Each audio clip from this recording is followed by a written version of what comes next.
वो दिन दूर नहीं जब दुनिया तेल संकट से जूझ रही होगी। दो regional power Iran and Saudi Arabia are going to fight against each other in the upcoming future. सालों से दोनों देश के बीच में तनाव बना हुआ है। ईरान पूरे वेस्ट एशिया में अपना डोमिनेंस स्थापित करना चाहता है, जबकि सऊदी अरेबिया खुद को एनर्जी सुपर पावर की भूमिका में बनाए रखना चाहता है। लेकिन क्वेश्चन अराइजेज, ये दोनों वार की तरफ क्यों बढ़ रहे हैं? जैसे जैसे इजराइल और ईरान के बीच में तनाव बढ़ रहा है, हो सकता है इजराइल ईरान के खाग द्वीप को निशाना बनाए। ये वो आइलैंड है जहां से ईरान के most of the oil export होते हैं। यह द्वीप हर दिन लाखों बैरल कच्चा तेल दुनिया को सप्लाई करता है। इजराइल ने पहले ही अपनी कैपेबिलिटीज पूरे दुनिया को दिखा चुका है, चाहे हिजबुल्लाह के टॉप कमांडर्स को मारकर या फिर ईरान के ऊपर साइबर अटैक करके उसके एयर डिफेंस सिस्टम को पूरी तरह से निरस्त करना हो। Israel is capable of doing everything. और अगर इजराइल ईरान के खाग द्वीप पर हमला करता है, it means that the entire oil infrastructure of Iran would collapse. और ऑफ कोर्स ईरान इसका रिटेलिएशन करेगा। हो सकता है वो इजराइल पर डायरेक्ट अटैक ना करके सऊदी अरेबिया पर अटैक करे और उसके ऑयल इंफ्रास्ट्रक्चर को निशाना बनाए। और ऐसे केस में एक रिपल इफेक्ट क्रिएट होगा,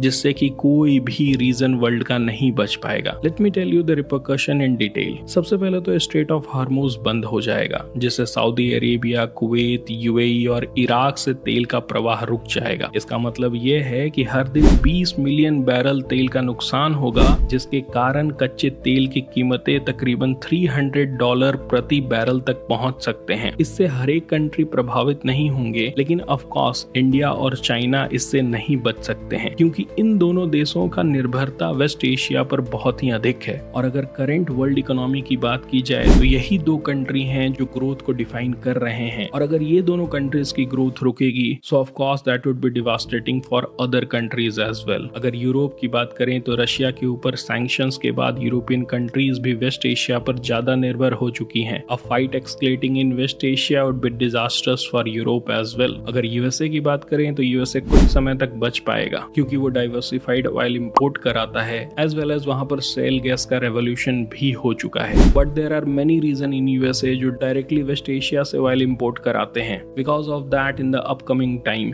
USA will also suffer. So I hope आपको समझ में आया होगा कि अगर सऊदी अरेबिया और ईरान में फाइट होगा तो what would be the repercussion for the entire world. अगर आपको इसी तरह के जियो पॉलिटिक्स के ऊपर वीडियोस पसंद हैं तो please like, share and subscribe this channel. Thank you.